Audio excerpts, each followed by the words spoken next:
Ever scrolled through like a million memes and thought, man, the internet is insane? Yeah, totally. Well, get this. Global network traffic. It's going to be like 3, maybe even 4 times bigger by 2030. Wow. Yeah. Streaming's a given, right? But AI, Right. that's a whole other level of data just eating it up. Yeah. And guess who's trying to like be a major supplier for all of this digital craziness? Okay. Not Google, not Cisco, an Indian company called Tejas Networks. Oh, well, okay. They're not just, focusing on India. Right. They want in on the global telecom action.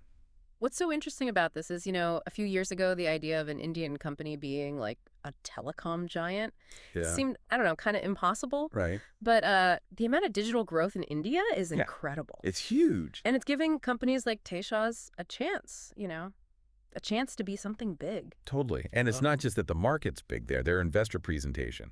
It actually said that India is the #1 consumer of smartphone data, like Hmm. in the world, globally. Wow. I know.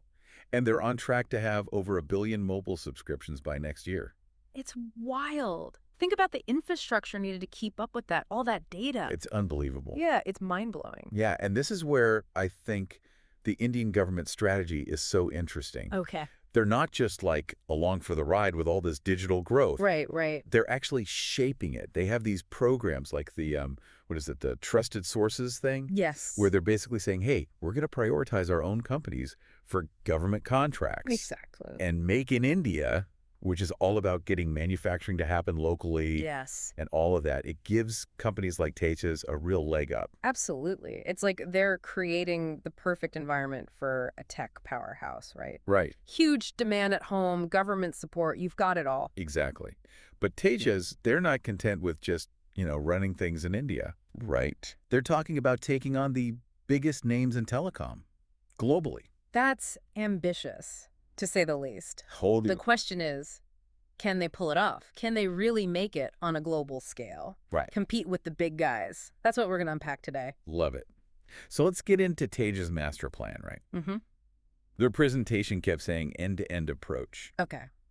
Sounds fancy, but what does it actually mean? What are they offering? So basically, they're not just providing like parts here and there. They're aiming to be the architects of entire networks. Oh, wow. From 4G, 5G infrastructure to fiber optic, they do it all. Wow. They even work with India's space program. Gives you an idea of how advanced they are. 75 countries, to be Yeah. exact. And they're not just working with small companies. They've already got deals with some big telecom companies globally. That's impressive. But, like you said, there are some major players in the global telecom world. Oh, yeah. What makes Tejas think they can break through? Well, they're counting on a few things. First, they've got a lot of really talented people in R&D, which is huge in an industry that changes as fast as telecom. For sure. Second, they're really focused on cost-effective manufacturing. Makes sense. And the most interesting part, they're really betting on something called open networking technologies. Okay, open networking, that's a new one. Is that like open source but for networks? Kind of. Think of it like this. It's the difference between a walled garden and a public park. Okay. Open networking, it's all about making sure different systems can work together so telecom companies aren't stuck with just one company's equipment. Ah, okay. Like choosing a phone that can run apps from different places, not just one app store. Got it. So that's a risk, but like a calculated risk. Exactly. They're hoping this whole open system thing will give them a competitive edge. Yeah. But how does all of this translate into, money? What do their financials look like? Let's dig in. The first thing that jumps out is their revenue growth. They've gotten some big contracts, especially that huge one with BSNL in India. Yeah, that seemed huge. It's been big for them. Landing a contract with one of India's biggest telecom companies is a big deal. Oh, yeah. But, big contracts don't always mean big profits, right? True. What about their margins? Are they actually making money? That's the million-dollar question.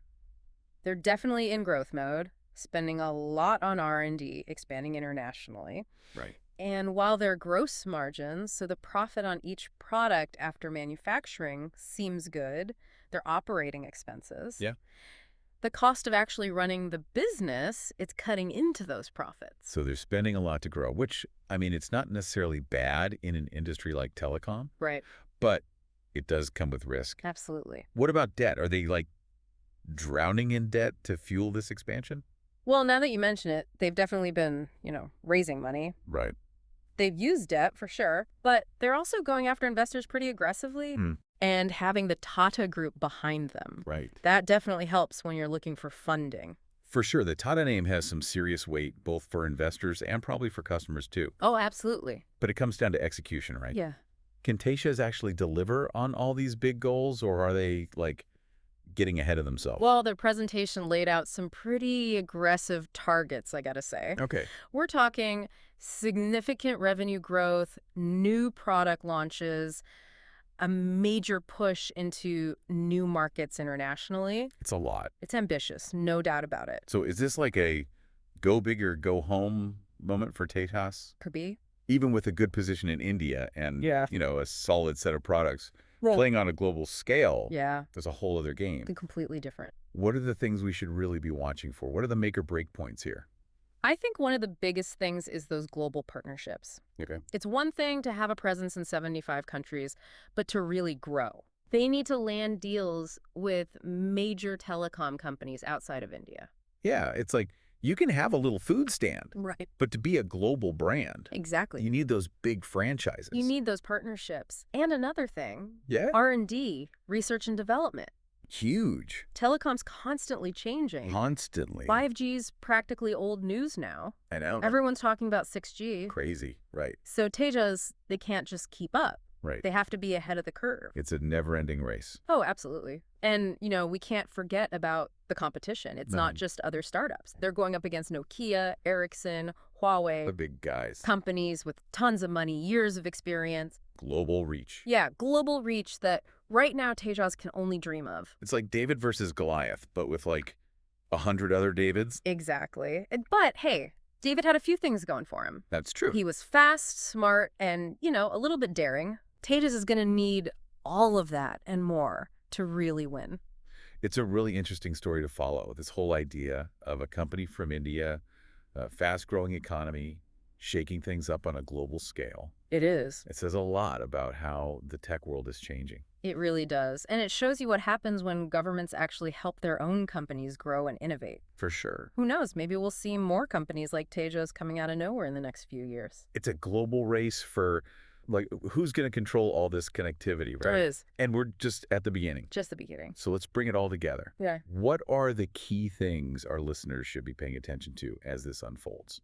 So for Tejas, it really comes down to those global partnerships. That's going to tell us a lot about whether they can actually make it outside of India. Yeah. Can they get those big international telecom companies on board? Yeah, those deals are going to be huge for them to really expand, Yeah. prove they can hang with the big dogs. Exactly. And beyond the partnerships, it's all about innovation. Oh, for sure. 5G. That's old news. Everybody's talking about 6G now. I know, it's crazy how fast it moves. So Tejas can't just keep up. They've got to be the ones pushing things forward, coming up with the next big thing in telecom. Yeah, there's no room to get comfortable in this industry. It's constantly changing. Exactly. And that brings us to something else that's really important. Their financials. They're in a growth phase, right? Spending a lot to, develop new stuff, expand internationally. But can they do all that and still stay financially sound? It's a balancing act. It is. They're walking a tightrope. For sure. So those are the things to watch. Right. Can they make money? What's their debt situation? Are investors still going to back them? Those are the big It's questions. all connected, right? To achieve those big goals, they're going to need money to make it happen. Yeah, But you have to be smart about it. absolutely. Can't just spend recklessly. So at the end of the day, it sounds like Tejas has a real shot at becoming a big player globally, but it's definitely not going to be easy. Not at all. They've got the home field advantage, some solid products, and they're thinking big. But the competition is fierce, technology's always changing, and they've got to stay financially stable. It's a classic story, right? Ambition, opportunity, and the challenges of trying to make it in a whole new world. It's going to be really interesting to see how it all plays out. It is, and that's what we're here for, to break it all down for you. So, to our listeners, thanks for joining us on this deep dive into the world of Tejas Networks. It's a story with a lot of twists and turns still to come, so stay tuned.